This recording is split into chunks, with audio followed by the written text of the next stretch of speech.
I can't remember how or when I met Alex. I just know he'd always been around. He was 2 years behind me in school, which is a universe apart when you're a kid. But we both grew up in the same small part of Tijuana, and over the years our social circles started to overlap. After college, I began a serious relationship with a close friend of Alex. The Venn diagram had been established, and all of a sudden I was part of a new inner circle. Alex has always impressed me. As I started understanding the dynamics of that new circle, I saw that people looked at him with equal parts tenderness and admiration. He has an extremely analytical mind that is always attempting to deconstruct in order to understand the how and the why of whatever is at hand. By the time my relationship with Alex's friend had ended, I remember feeling extremely sad at the thought of also losing this great new circle. So, despite having moved to a different city, I made sure to keep in touch and nurture these relationships. Talking to him now, I'm impressed by his ability to objectively analyze himself and then look for efficient ways to apply that knowledge in order to improve. He has successfully hacked himself. And above all, he's just a cool dude. You don't run into many Alexes in a lifetime. This is rich, chocolaty goodness.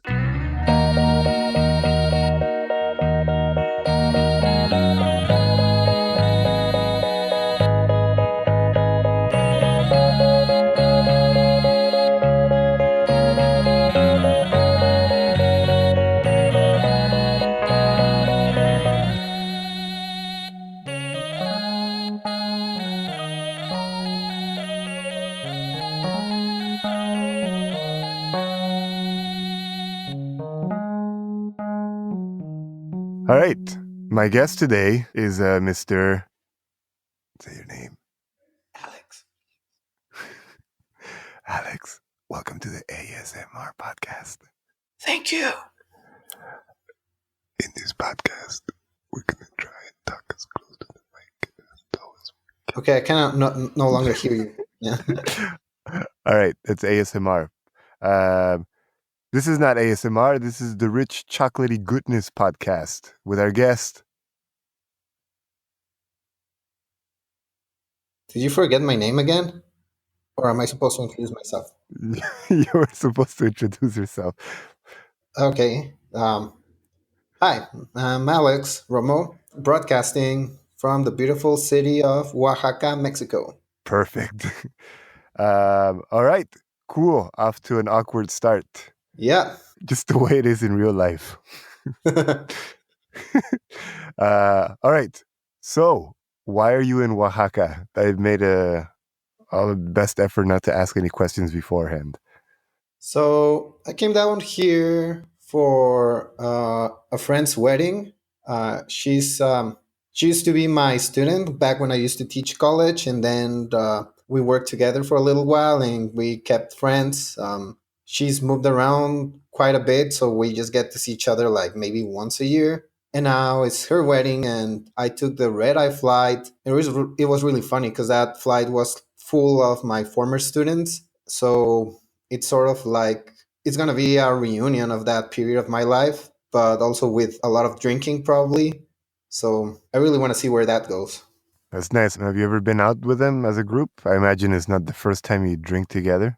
Uh, well, not with this group of students specifically. I become friends with many of my students, but with this girl, yes, we've gone out, but not with the whole lot because, they're like, well, in the plane, there were like at least 10 of them. Were you messing around in the airplane or was everybody serious? I'm imagining a movie here. Well, it was like a red eye, and I just took sleeping pill because I wanted to be like fresh and well rested for tonight because otherwise the world was gonna tell me like you're old man and you're tired, go to sleep, and I don't want that. So I actually slept on the plane and then also slept during the morning in order to be like up and running by the time the tonight's like rehearsal wedding thing happens. Oh, wait, it's the rehearsal wedding? Well, in Mexico, it's not defined as this, but it is dinner and drinks the night before the actual wedding. So rehearsal wedding, it's conceptually what it is, I guess. Although I don't think there's gonna be like actually like rehearsing anything. And are you going to the actual wedding? Is it 2 days of partying or you're only invited to the rehearsal? Oh, I'm going to everything. So the wedding's tomorrow. So I need to be strong for both days. Yeah, because everybody's gonna be the hungover for the wedding. Of course. All right. I never had one of those in Mexico, but then I didn't really go to many weddings over Hmm. there.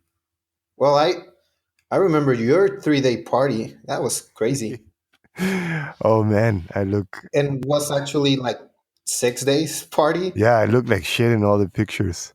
It's horrible.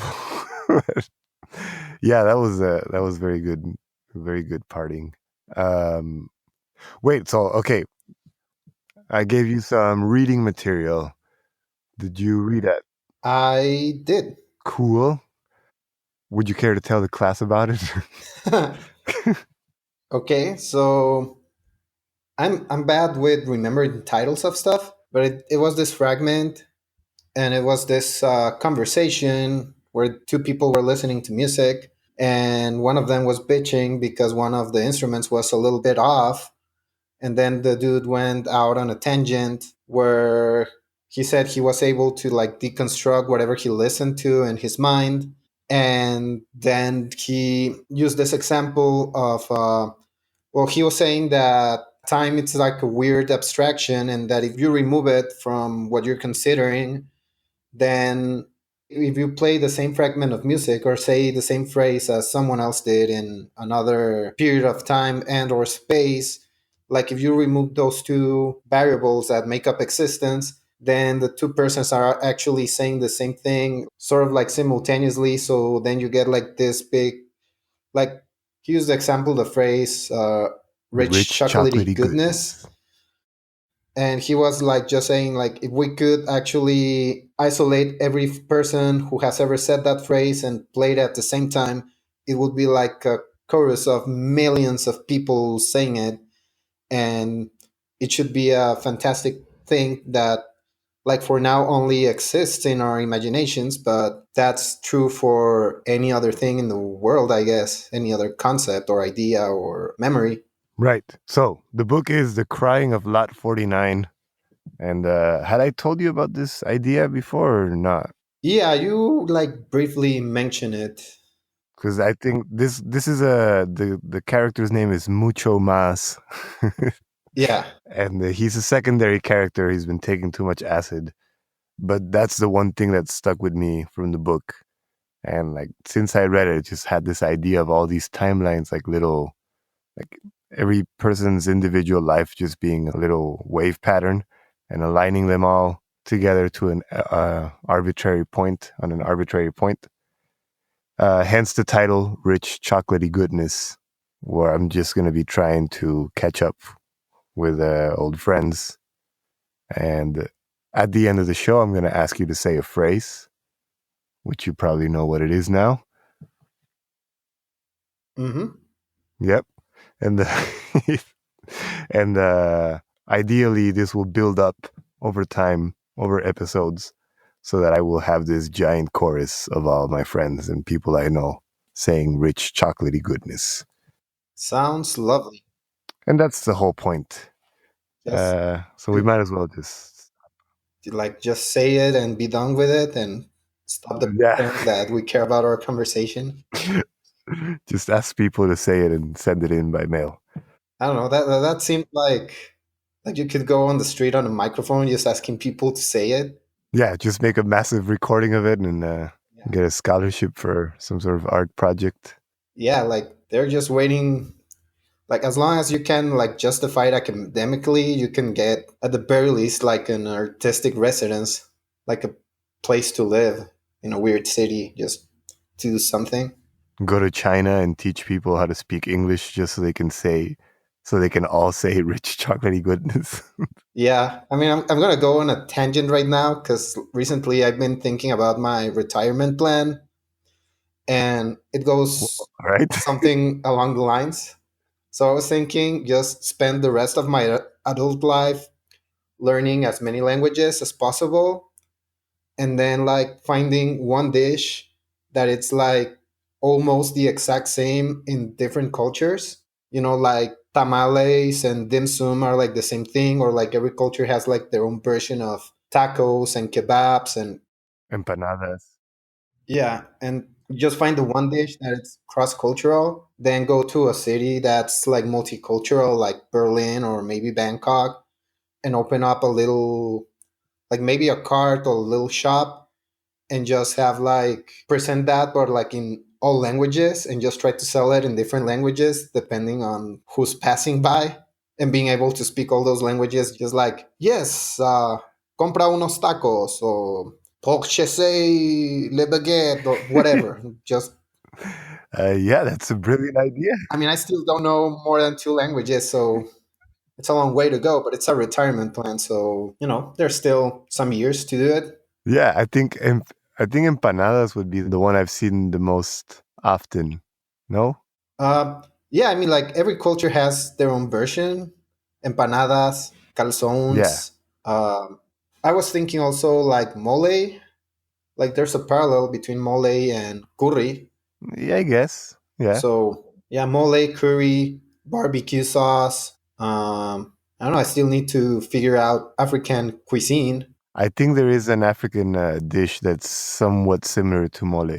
North African, I believe. Only because I've heard around here in Paris when I've made mole for people, they're like, "Oh, it's like this," and I don't know what it is, but Well, I mean, it makes sense. Like everything actually comes from Africa.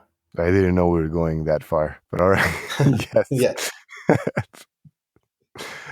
uh, that is an excellent idea. Perhaps very hard to do, but very fun to think about.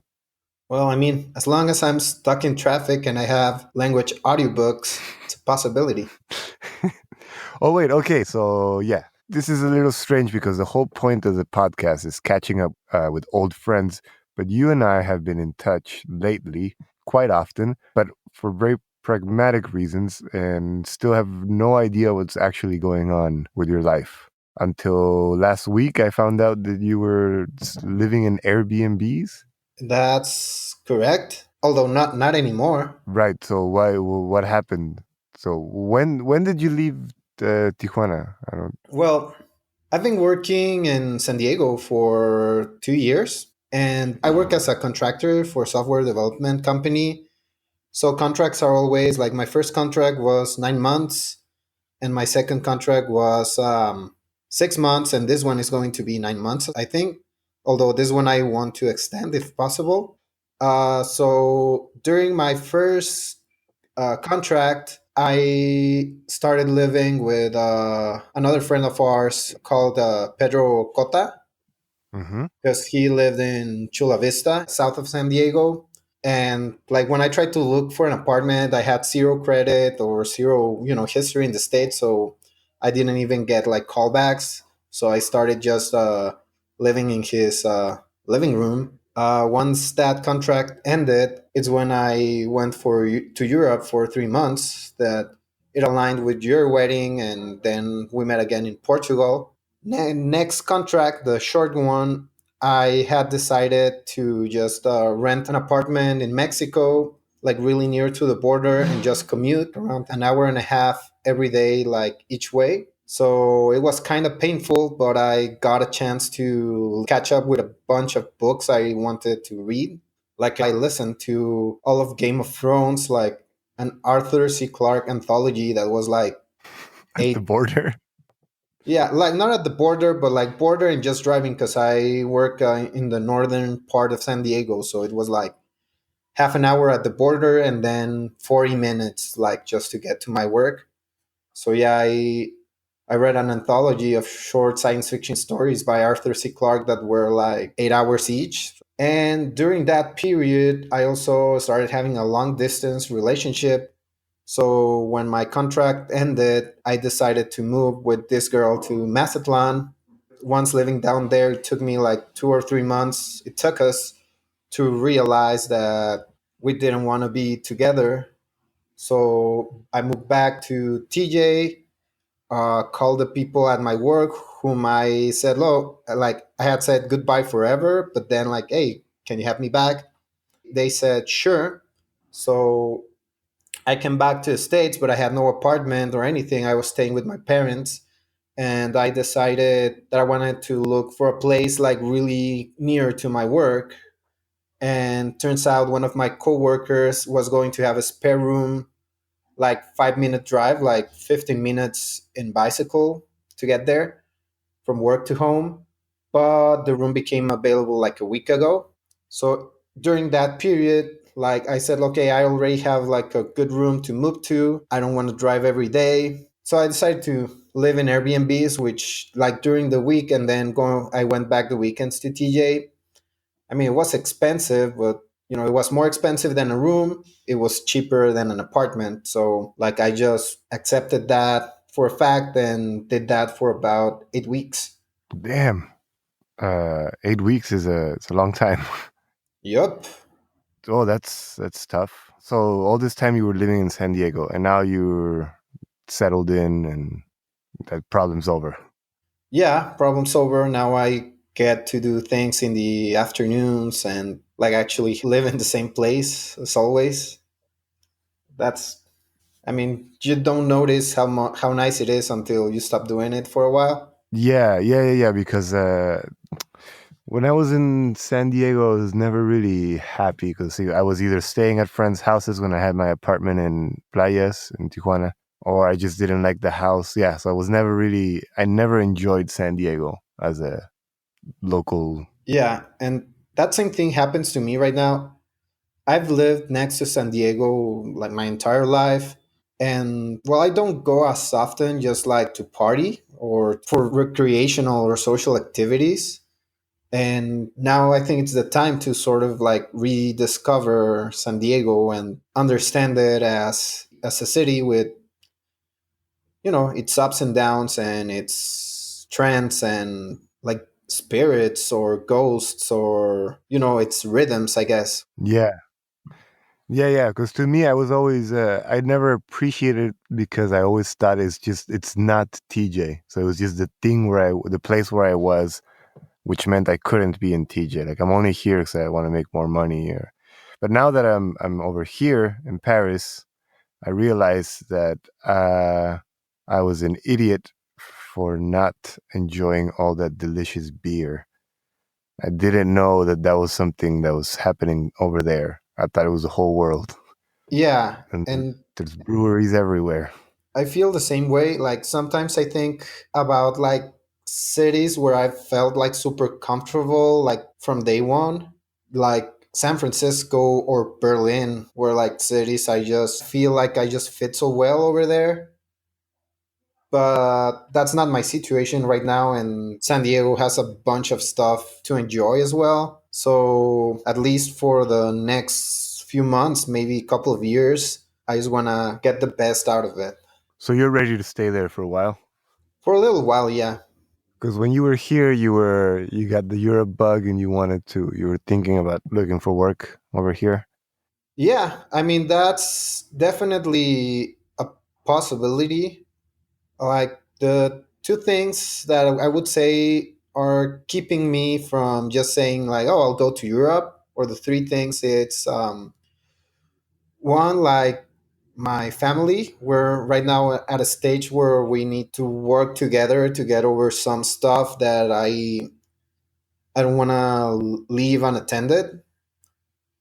Number two, like there's a lot of great things in Europe, but cuisine is something I really, really miss from the Americas, especially from Mexico, but also San Diego has this rich Asian food culture. And so, family, food, and right now also like employment, being a developer in California, and having this life where I can, save money and invest and spend money in TJ. It's like I think it's like a really, really good opportunity, like to build some patrimony that would be like way harder to do living in Europe. Oh yeah.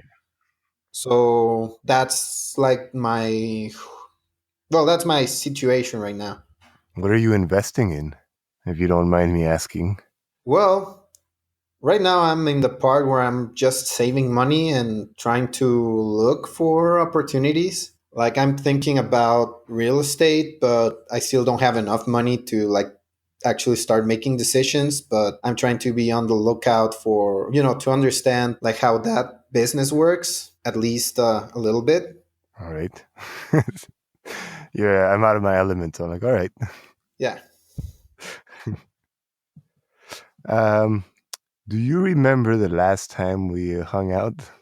like in Portugal. Yeah. I do remember. Yeah, I was trying to remember today when I was preparing for this, and I just had that image of that old man.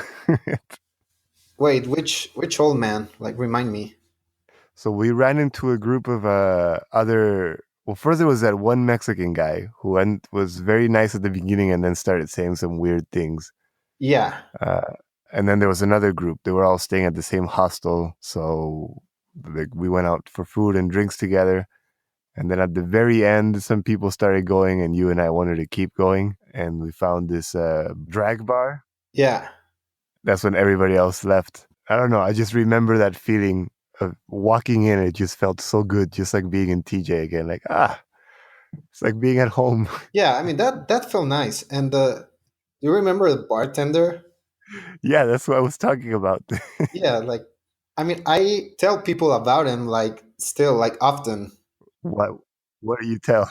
Like, and for listeners, like, this is a bartender that had like the kindest eyes. Like, I don't know if the kindest eyes I've seen, but at that moment they felt like that. And he was like super friendly and super like interested in just doing a good job. Like, what, how would you describe him? Well, I think it was evident for him that we were a little out of place, but he was still very nice. And when he heard that we were from Tijuana, he had been there. I think he said he was from Brazil. He was from Rio, I think. I don't know, but he was from a big city.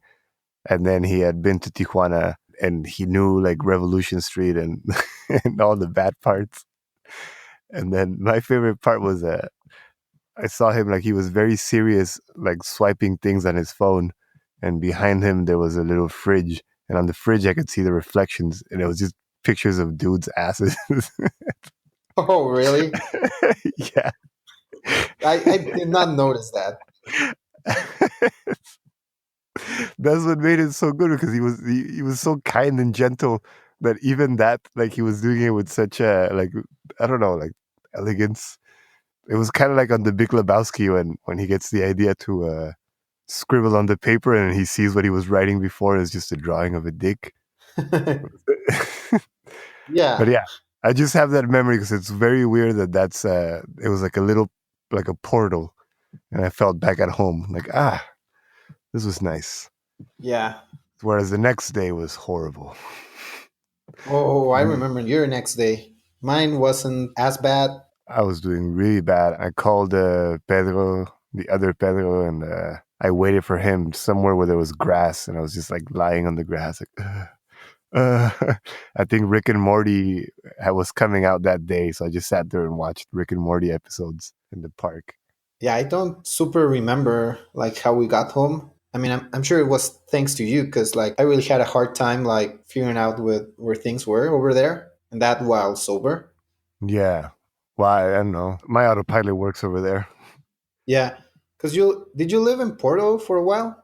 No, I didn't live, but I spent I think it was like 2 weeks. It felt like a lifetime, but I spent like 2 weeks there with just some dudes I met in like in the squat and just got to know the city. Not the whole city, just the central part where we were. Yeah. Like there's a whole other part that I don't really know. But after that, I've been there a couple times because of Pedro and also with my wife to show her around. So yeah, it feels kind of like home. But I'd never felt that combination of that one bar we went to because it was a different type of home. Yeah. Have you ever tried to find that bar again? Well, I haven't. Definitely not the day after you left. I felt horrible. Yeah. Wait, actually, yes, yes, yes, yes. I did. I was telling because I went. I had dinner with Pedro that night. Pedro and his wife and some friends, and I was telling them about it, and they couldn't figure it out. And yeah, I forgot about this whole thing. It was kind of like those ghost stories where like you show up and there's a different store and there's nothing there. And I was telling them about the dirty old man with the kind eyes, and no, it couldn't find it. But That's it was in an improbable place. It was like in an office building. There's a good chance that I was mistaken when I was looking for it. But Yeah, I mean, and I think we just stumbled upon that bar. Like we were just like walking around, like refusing to end the night. Yeah. And I mean, and I want to say like kudos to that girl that actually stuck with us all the way until we were partying there. Yeah, yeah. I became Facebook friends with the dude. He's doing something about lemurs, something about making bags, and by selling bags, the lemurs get saved. Something like that. Oh, well, when you said they were making bad, I thought you meant like out of lemurs. Yeah, that was probably it. No, he was doing something nice. I think he was living in Berlin, and I don't know. He was saving some animal with some improbable thing like a tote bag. But yeah, we were looking for different things. We just wanted to party, and we had a little portal open up. Um, so here's another question that I've had Yeah. um, for a while, and since we've been talking about pragmatic stuff, we never got around to that. But for a while, after you came back from Mazatlan, you were really into efficiency, which is when I started getting the idea for this podcast. And then I never asked you about it. You were all into like, gotta get things done, gotta have to work. Yeah. Well, when I came back from Mazatlan, my whole world was completely upside down. I mean, 2 months or 3 months before, I had made the decision like to move to a different city and start a life with this person, and she had kids, so I was going to become like a family man, like a parent. And then like suddenly and really stupidly on my part, like all that got destroyed. So I came back to TJ and I had no goals, no idea of where I was going to go. And like, I was staying with my parents and they were going through a rough time with my brother. And I just like got into this mindset of trying to fit everything into little boxes of solvable problems. I felt like unaccomplished and like I hadn't done anything with like I was back at square one and sort of just started to reorganize everything from there. But my perspective was like I had no emotional compass at all. So I just like tried to focus on low hanging pragmatic goals. And slowly I started putting things back together. All right. I didn't know it was that bad. Did I tell you that's kind of what I was going through? I think so, or at least I felt something like that from you. And like at that moment, I was reading and consuming a lot of literature. Well, specifically, I was reading a lot about how there are these situations about how childhood trauma affect the way you react to certain circumstances in life, and that in your childhood, it's a survival instinct. Like in many situations, like money problems or your parents fighting or feeling out of place, and children just have these defense mechanisms of fight or flight, or sometimes if you can't flight you just start debating yourself, and then that develops into ADD. Or I mean, the doctors that were doing this research mapped like 10 different childhood trauma situation to all kinds of illnesses in an adult, like from ADD to heart disease to addiction. And I was trying to like figure out where my like I mean, I felt like shit, and like I needed to fix something in myself, and I didn't have like a good idea on what to work on. And I started reading this theory and I started talking about it. And then I think when I talked to you, you were also going through this process of like not knowing how to start things or how to work on something. Like I perceived you like diffused, and then I told you what I was going through, and I think somehow it resonated with you. And now doing a podcast across continents. So I guess it's working out a little bit. Yeah, it almost didn't because I almost went into the old habit of so my problem is not being able to start things because I get too demanding. And then meanwhile everybody else does things and then I get jealous or angry because everybody else is succeeding and I feel like, well, I could do good, I could do better, or not necessarily better, but I could do something of equal value, but I never do it because I set all these I don't allow myself to start. And I almost got into that with the podcast. I went crazy researching microphones and how do microphones work and how do sound waves travel and, just insane with every little detail. Like I finally got the microphone that I could afford. And then, like, well, what if I build this? And then just step after step after step, like there's an infinite number of steps, but you could find an infinity in between every step and just expanding that forever. So that was getting pretty annoying. So yeah, that was kind of the point of starting the podcast. One, telling myself that I was able to get something going, if not finishing, but at least get it running, Yeah. which I guess we are till it airs. And two, the other one was a bit more just, catching up because, like I said, fucking Messenger and that stuff allows you to talk and either you send funny shit or you just communicate like for what we're doing. But we don't, you have no idea where people are emotionally. And this was a good way of catching up with everybody.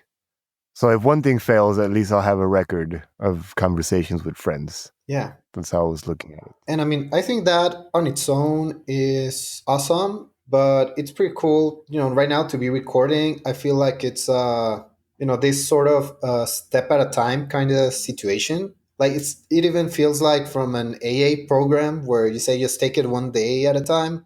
And even like right now, I'm on vacation and I'm doing this recording and I bought the microphone in my mind and in my heart. Taking this effort to do this is like a ritual. Like I would love to live a life where I could just travel and record and have my life packed up and saved. And I mean, I'm not sure like podcasting is my passion, but this travel and discovering cities and doing something with it and having communication with people around the world, I feel that is my thing. And taking all the effort to manifest it, regardless of where this goes, the fact that I took action sort of gets marked in my brain as a little success, as a little accomplishment that then I can use to nurture the next step. Like say, oh, this went well. Let's do the next thing. Yeah, to feel like you are accomplishing things, in fact. You're not just failing. Yeah, and there's a lot of literature around how just like visualizing stuff becomes like a first step to actually accomplishing it. And then, like, when it works, it almost feels like if it was magic. And I'm going to give you like an example of this that, like, you can read it as a complete coincidence or you can read it as something else. But I've been going to therapy and I've been going with this guy that's like really, really into it and he really reads about it and researches, but he's like an alternative therapist, so he's not like limited like like I'm an analyst or I'm a gestalt therapist or a cognitive conductive therapist. Like he just reads from everything, like from science books, also from magic books. And when I was looking for an apartment or I was considering, he told me like, well, tell me what apartment you want. And like I described it and I wrote it down and I said, well, I want a place that's near to work, that's comfortable, that it's cheap. And he was just saying like, what else, what else? And I said, and I wanted to have a pool. He said, okay. While I was telling him that, he was writing it down in a whiteboard. And then he told me, all right, you're going to go home, you're going to make a drawing of whatever you want, and in the back you're going to write this like if it was a spell, and you're going to put it under your pillow. I did. And I said, I did because why not? And that was, I saw him on Saturday. Why not? That's a good that's a good reason, but it's still. On Monday, I arrived to work and it came up in conversation that I was looking for a place to live. And one of my coworkers, she said, oh, well, I have a free room in my house. I was like, oh, cool. When can I go see it?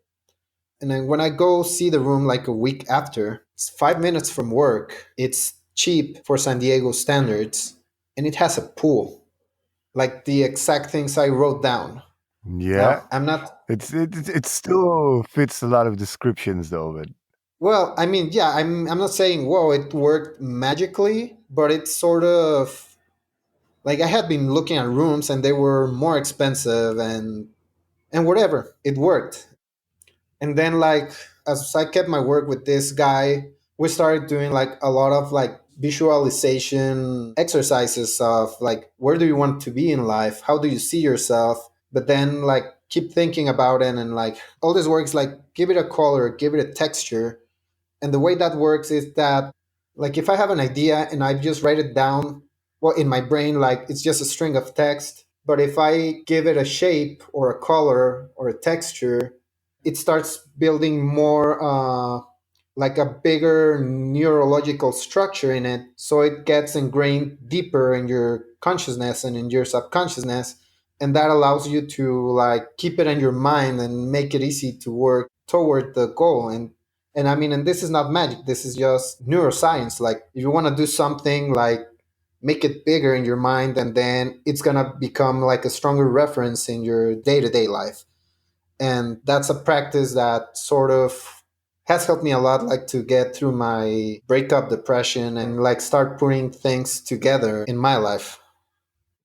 Yeah, so what are some of the things you've been working on? So I mean, you just mentioned a lot, but yeah, I know. like these things that you're giving texture to. So things I'm specifically working on right now, I'm taking a concept art class, which is really tough because it's about like thinking about art, not just like relying on dexterity of my hands. And it's like an academic program, so it's tough. So that's fun. That's something I'm working on, and I'm narrowing out my subject. And I actually started thinking about working with, well, the project you and I have, the building the comic. Like I think it's part of that because I realized I want to work with expats, but I'm gonna work like right now. My in my context in my work, there's a lot of people who left their countries to come work to California, and there's a lot of different reasoning behind all of them, like for money, for culture, because they come from places where they're not comfortable in. So my art project is directed to that. Aside from that project, I'm also working on my health, and I've been climbing and doing yoga and like improving at that, which is, I think it's the sport I've devoted most time like my entire life, because I'm not like I've never liked team sports, and I surfed for a while, but surfing gets tough when you live away from the beach. So I have that, I have sports, I have my profession that requires quite a bit of studying, which I still need to really allocate more time to it other than the time I spend in work, because it's just a field that's evolving like really, really quickly. I still need to find a place for music, but I do have this goal to start recording myself, covering songs with my ukulele, practicing my singing voice. And at some point, I want to get back in the dating game. So for the time being, that's like my spectrum of things I'm working on or I'm trying to work on. So that's that. It's a lot. I know. Yeah. Oh man. Yeah, all right. So it's funny how I guess we both kind of understood and kind of pushed each other without really explicitly saying it. Or maybe we did at one point, but yeah, I was also feeling kind of desperate in terms of completing things. But I don't know. I'll have you tell me more about this giving texture to things because I definitely need to find the. I mean, for the past 2 months, I've been really good. I've been working hard on doing like small steps instead of just being so like thinking about this perfect product at the end, which is the reason why I never completed anything. Yeah. So, slowly, like I finished my photo portfolio.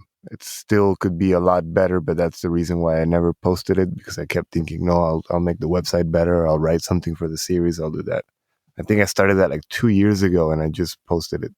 I mean, the final update like recently. Yeah. Well, you know, I mean, sounds corny, but that saying that perfect is the opposite of the good, it's completely true. Especially like, if you're like an overthinker. Yeah, I just wonder how much of the overthinking is just an excuse.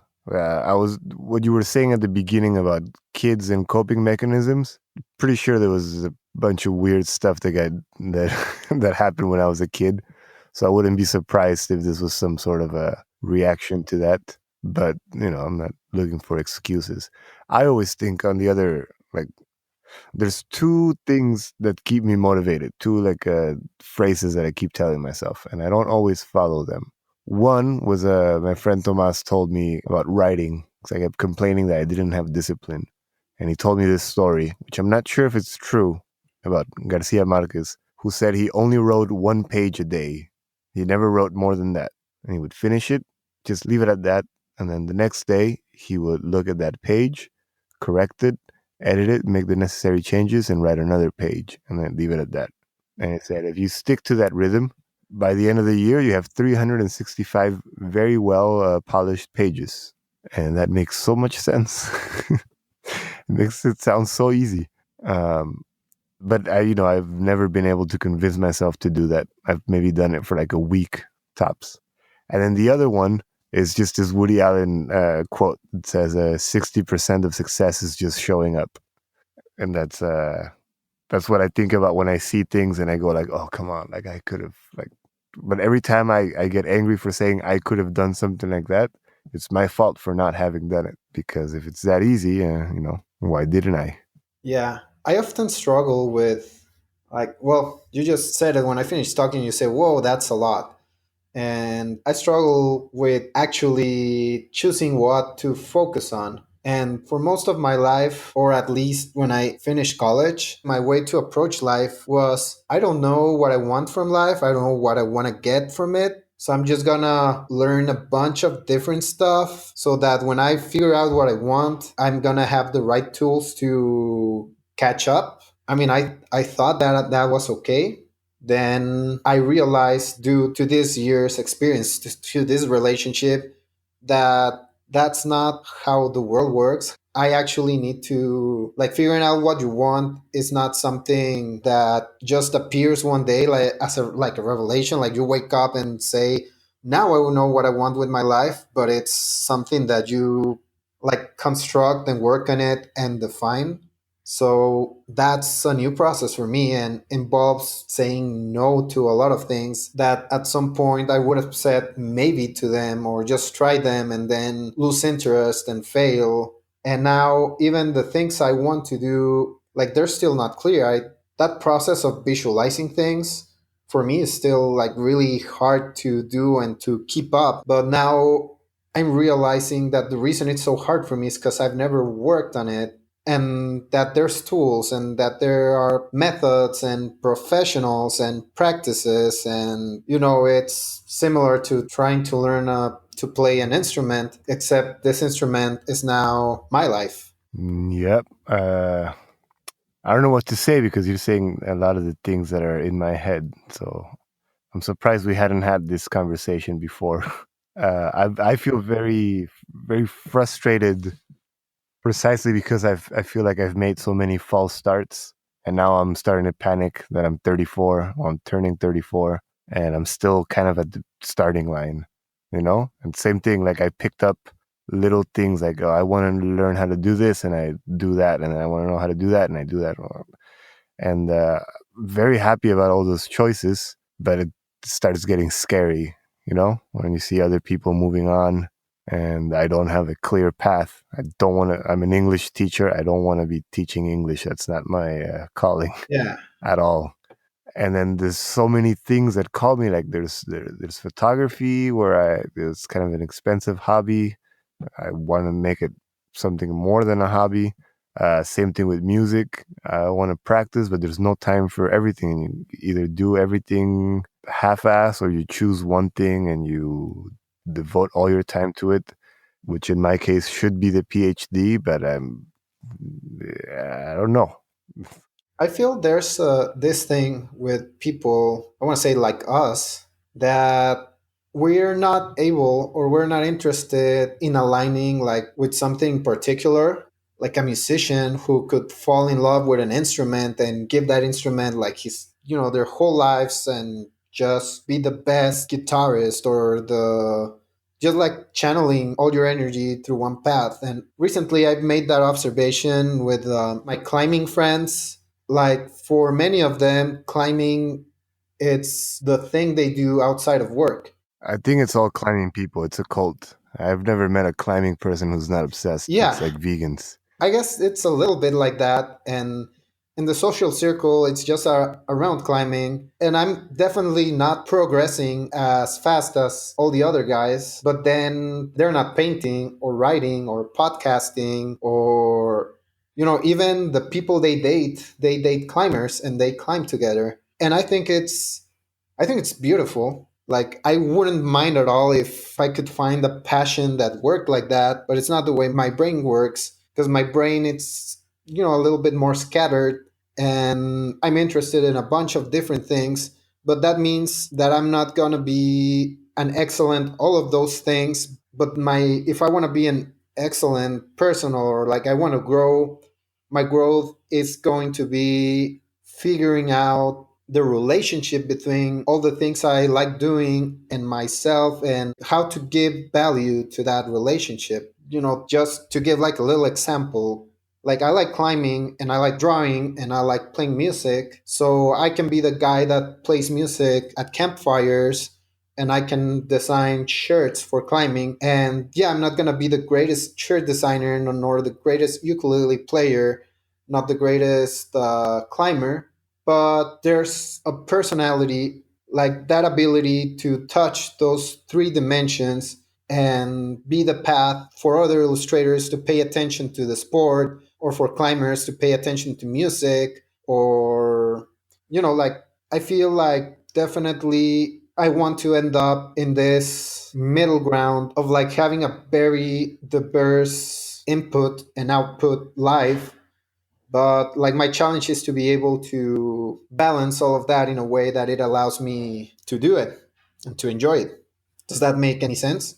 Yeah, if I hear you correctly, you want to be the Jack Johnson of rock climbing. Is that it? Well, that specific description like breaks my heart. Or the Donovan Frankenreiter uh, of rock climbing. Yeah, I don't know who that guy is. I think he was like Jack Johnson took him under his wing. Oh, From the time when I lived in San Diego and you could only listen to 91X and it was always the same stuff. yeah. I don't Uh, know. I do want my songs to sound like, like different from each other. yeah. I couldn't help making that comparison, but God damn it, you've put a lot of thought into this. Uh, all I've been doing is whining, but I haven't really. I thought I'd been putting work into it, but I think I haven't. Uh, so I'm gonna have to pick your brain some more about this.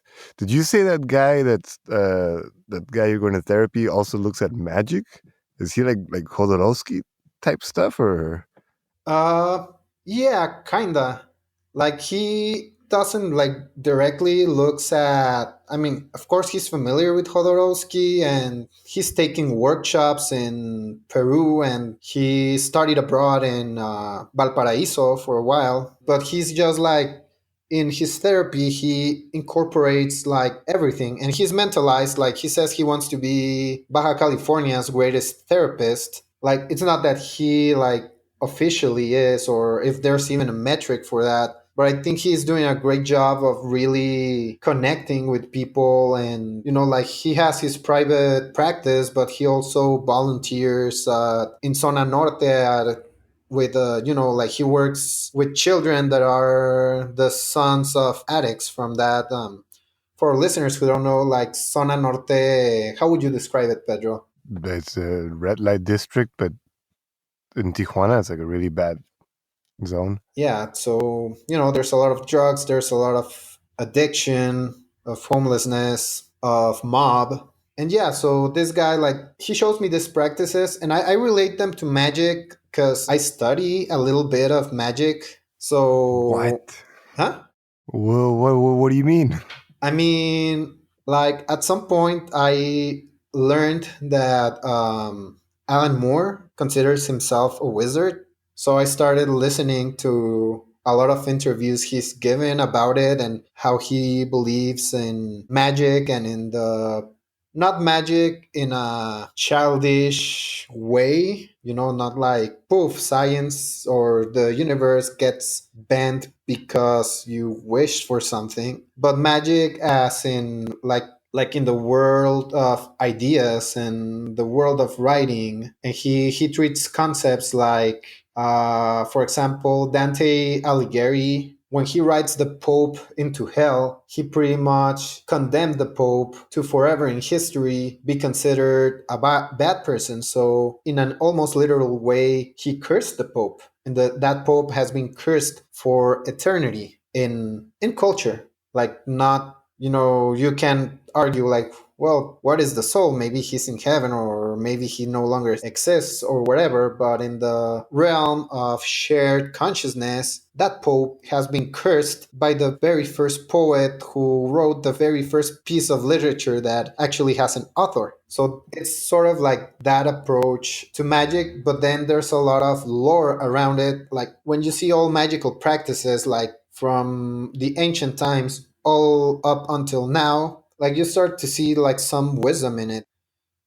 Another example, horoscopes. Like a lot of people can give you shit and say, why would the position of the stars affect your life? But then the position of the stars actually means something on the time of the year it is. So, like a baby born in winter would have a way harder time than a baby born in summer. And then also, if you ever looked at the sky without city lights, it's like a huge thing full of bright dots, and that was the sky for everyone up until like electricity was invented, and people just looked at it and thought about it, and it affected them the same way television affects us. So if you're seeing the sky and you're seeing this huge soap opera of gods fighting each other and heroes and whatever, that all that filters into your psyche, and then that actually impacts the way you behave or the person you are.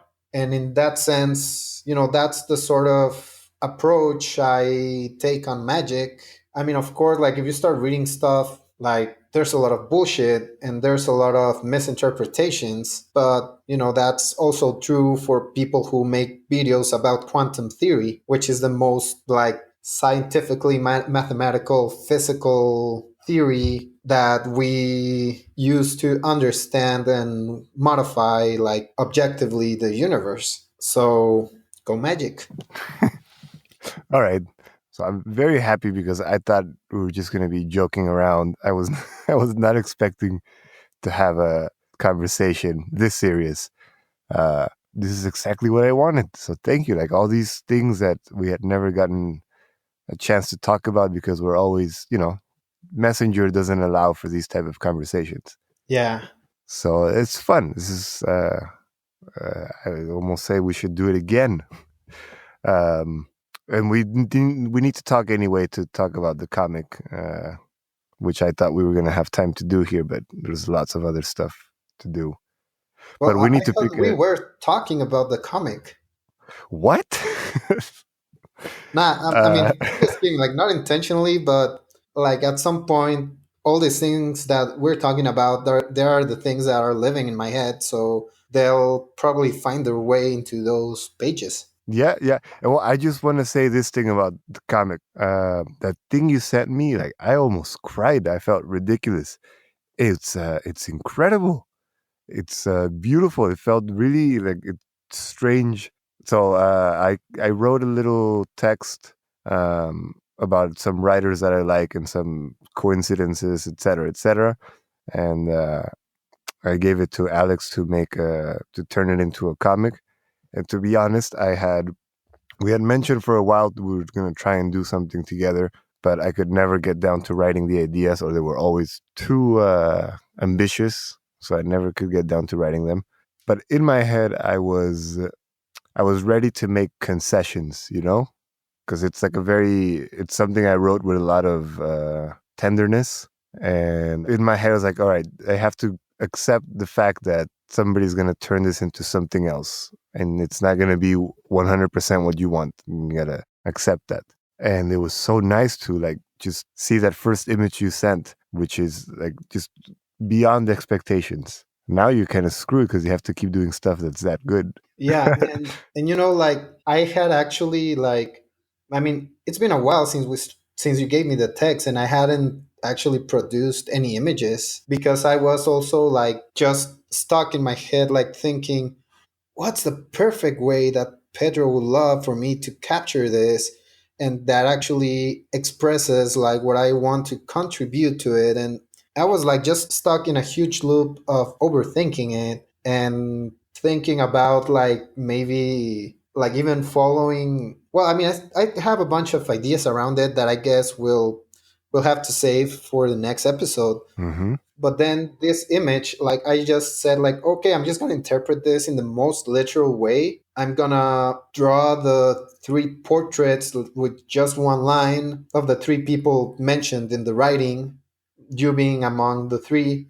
And then I'm gonna do the same thing for the brains and just sort of kind of do a map of, like the footprint that in my mind is Paris, because it's not, like a real map, but I just like remember the streets that are kind of circular, like kind of not on a perfect grid, and the river, and I just like, it was an exercise of just not overthinking it and just putting it on, well, not on paper, but on pixels, I guess. And I just wanted to show you to see what you think. I wasn't expecting you to like it that much. No, yeah, this is now I'm like I'm gonna lay off. I'm just gonna bug you to push you for time, but I'm gonna lay off because I had this whole idea of setting the mood and all that, but no, I'll just trust you. Yeah. All right. Well, what I'll do is that I will include that drawing. Hopefully, there'll be more in the link, and we'll put any other link you want to include in there, and the episode title, which is, you thought about it? I have a title in my I head. I don't like, I've tried to think about it, but I'm Let's see. We talked about starting things. What else? Therapy, therapy, magic, rock climbing. Portugal, Oh yeah, the guy with the sweet eyes. dirty kind eyes. Yeah. Dirty Kind Eyes is good. Yeah. I like that, or the Jack Johnson of rock climbing. Oh my god. That, That doesn't do you justice. It's just funny, but yeah, but I think, I don't know. I like it too. Like, because it hurts a little bit. all right. So you choose Dirty Kind Eyes or the Jack Johnson of rock climbing. I don't know. Why not both? Like, what's the name of that Kubrick's movie? How I learned to love the bomb. Yeah. True. The Jack Johnson of rock climbing, or How I Learned to Love Dirty Kind Eyes. I was thinking the other way, like Dirty Kind Eyes or the Jack Johnson of rock climbing. Okay, that's the title. Thank you, Alex. And the name of the show is Rich Chocolaty Goodness. Thanks for listening. Rich Chocolaty Goodness is produced by my friend Pedro Escobar and myself, Benjamin Morse. Music by Marco Moreno with a little help from Pedro. You can find extra features, photos, and links from this episode on Instagram and Facebook at Rich Chocolaty Goodness. Follow us to get all the rich, chocolatey updates, and subscribe on iTunes or Spotify for new goodness delivered to you every other Sunday. And if you like what you heard, be sure to leave a comment and rating. It really helps us a lot, especially during this early stage of our show.